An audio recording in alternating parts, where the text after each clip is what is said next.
ഹരേ ഗുരുവായൂരപ്പ ശരണം. ജയ് ബദരി വിശാൽ.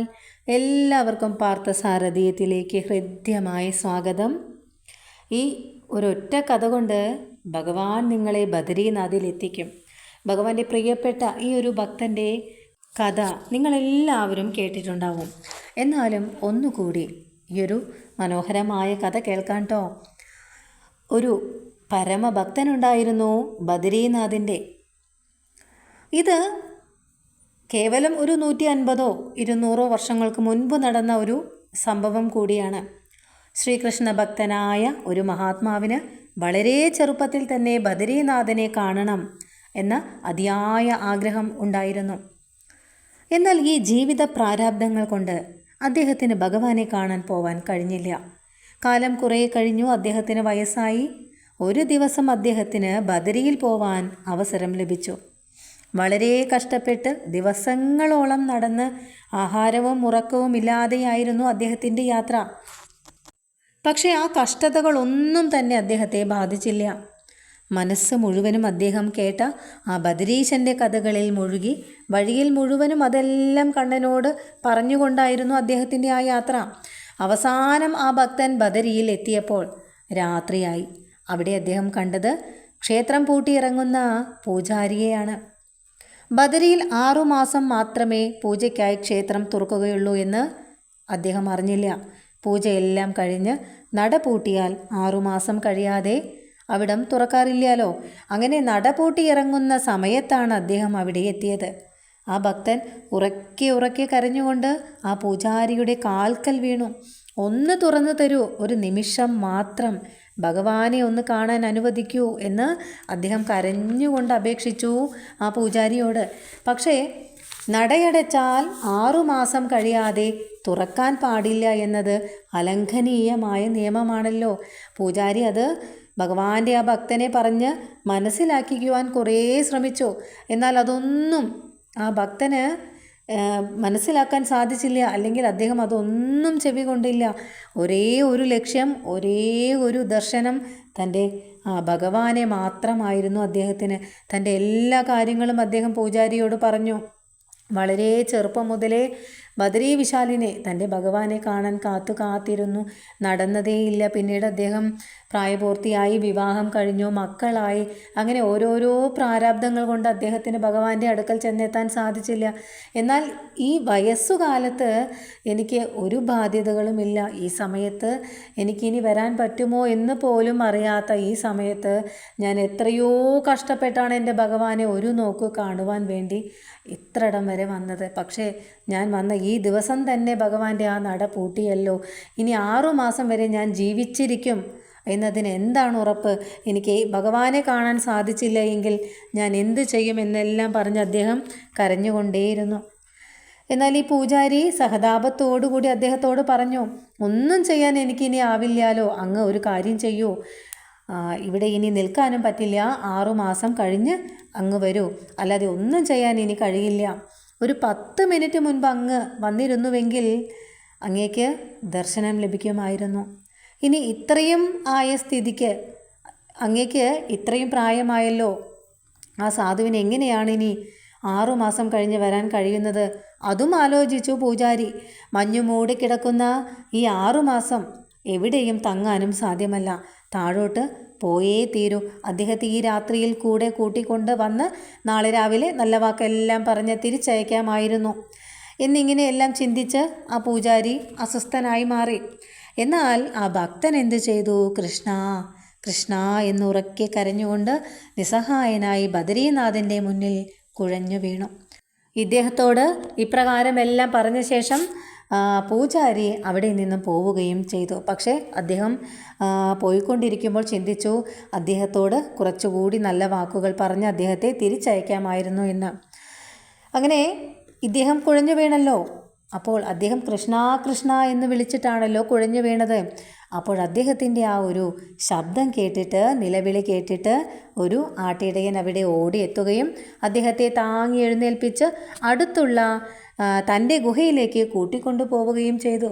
അദ്ദേഹത്തിൻ്റെ കാലും മുഖവും എല്ലാം കഴുകിച്ചു ആ ആട്ടിടയൻ. എന്നിട്ട് അദ്ദേഹത്തിന് വെള്ളം കുടിക്കുവാൻ കൊടുത്തു. എന്നിട്ട് ആ ഭക്തൻ്റെ കാല് തടവിക്കൊടുത്തുകൊണ്ട് കാൽക്കൽ ഇരുന്നിട്ട് ആട്ടിടയനായി വന്ന ആ ബാലൻ ചോദിച്ചു, അങ്ങ് വിഷമിക്കേണ്ട, ഇവിടുത്തെ പൂജാരി മഹാദയാലുവാണ്. അങ്ങയുടെ മനസ്സ് മനസ്സിലാക്കി തീർച്ചയായും നാളെ രാവിലെ അങ്ങേക്ക് വേണ്ടി ആ നട, ഭഗവാന്റെ നട തുറക്കുന്നതാണ്. സമാധാനമായി അങ്ങ് ഉറങ്ങൂ. ഇത് കേട്ട ആ ഭക്തൻ ആ കുട്ടിയോടായി പറഞ്ഞു, എൻ്റെ കൃഷ്ണൻ വന്നു പറഞ്ഞതുപോലെ എനിക്ക് അത്രയും ആശ്വാസം തരുന്നു മകനെ നിൻ്റെ വാക്കുകൾ. പക്ഷേ കുഞ്ഞെ, എനിക്ക് നാളെ ഭഗവാനെ കാണുന്നത് വരെ ഉറങ്ങാൻ കഴിയുമെന്ന് തോന്നുന്നില്ല. ആ ബാലൻ്റെ കണ്ണുകളൊന്ന് വികസിച്ചു. കൃഷ്ണനോ? അതാരാണ്? അങ്ങയുടെ മകനാണോ? ആ ഭക്തൻ പറഞ്ഞു. അപ്പോൾ കുഞ്ഞേ, എല്ലാവർക്കും നാഥനായ കൃഷ്ണനെക്കുറിച്ച് നീ കേട്ടിട്ടില്ലേ? മാനുഷ ബാലകനായി ഭൂമിയിൽ അവതരിച്ച് ആ ഭഗവാൻ ശ്രീകൃഷ്ണ ഭഗവാൻ ആടിയ സുന്ദരമായ ലീലകളെക്കുറിച്ച് കേട്ടിട്ടില്ലേ നീ? അപ്പോൾ ആ ബാലൻ പറഞ്ഞു, സ്വാമി, ഈ കാട്ടിൽ കഴിയുന്ന എനിക്കിതെല്ലാം ആര് പറഞ്ഞു തരാനാണ്? അങ്ങേക്ക് വിഷമമില്ല എങ്കിൽ ഉറക്കം വരുന്നത് വരെ എനിക്ക് അങ്ങ് പറഞ്ഞ കൃഷ്ണൻ്റെ കഥകൾ അറിയാമെങ്കിൽ പറഞ്ഞു തരും. അത് കേട്ട് അദ്ദേഹം സന്തോഷത്തോടുകൂടി കണ്ണൻ്റെ കഥകൾ പറഞ്ഞു തുടങ്ങി. കഥകളെല്ലാം ആസ്വദിച്ച് കേട്ട ബാലൻ കൃഷ്ണകഥകളിൽ മുഴുകി കൃഷ്ണനായി മുന്നിൽ നിൽക്കുന്നത് പോലെ ആ സമയത്ത് ആ ഭക്തൻ അനുഭവപ്പെട്ടു എത്രേ. രണ്ടുപേരും പരമാനന്ദത്തിൽ മുങ്ങി. നേരം നന്നായി പുലർന്നു. രണ്ടുപേരും രാത്രി ഉറങ്ങിയതേയില്ല. കുളിയും വന്ദനങ്ങളും വന്ദനാദികളെല്ലാം കഴിഞ്ഞ് അദ്ദേഹം ഇടയബാലൻ പറഞ്ഞതുപോലെ ക്ഷേത്രത്തിൽ പോയി നോക്കാമെന്നു കരുതി പുറപ്പെട്ടു. ആ ബാലനാവട്ടെ അദ്ദേഹത്തെ നമസ്കരിച്ച് വീണ്ടും തൻ്റെ ആടുകളുമായി മേയ്ക്കാൻ വേണ്ടി ആ കാട്ടിലേക്ക് പോയി. ക്ഷേത്രത്തിലെത്തിയ ആ മഹാത്മാവ് അത്ഭുതപ്പെട്ടു.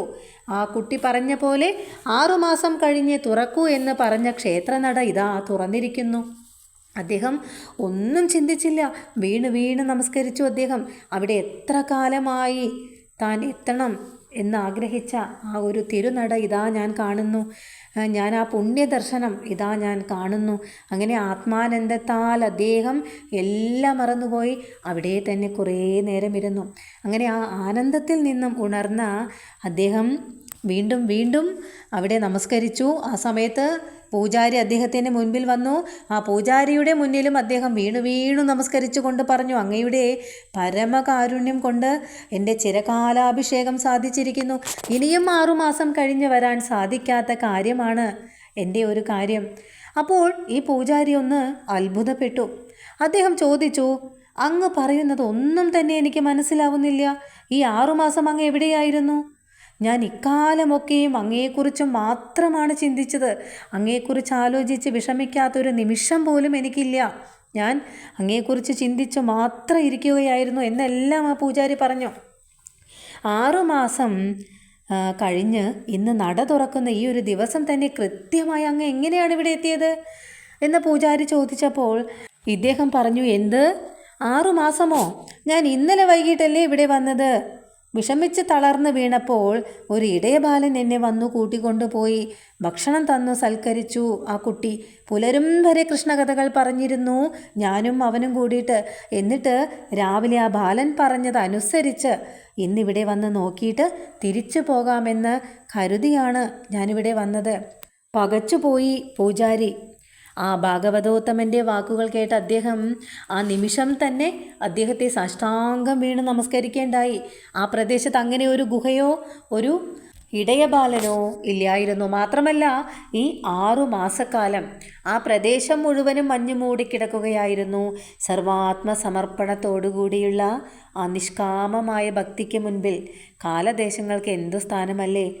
ഭഗവാന് ഏറ്റവും ഇഷ്ടമുള്ള കാര്യം എന്താണെന്നറിയോ? ഭഗവാന്റെ കഥകൾ പറയുന്നതാണ്.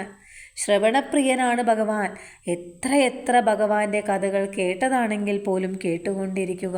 ആ പറയുന്നവരുടെ അടുത്തും കേൾക്കുന്നവരുടെ അടുത്തും തീർച്ചയായും ഭഗവാൻ ഉണ്ടാവും. എന്നും നമ്മുടെ കൂടെ ഭഗവാൻ ഉണ്ടായിരിക്കണ്ടേ?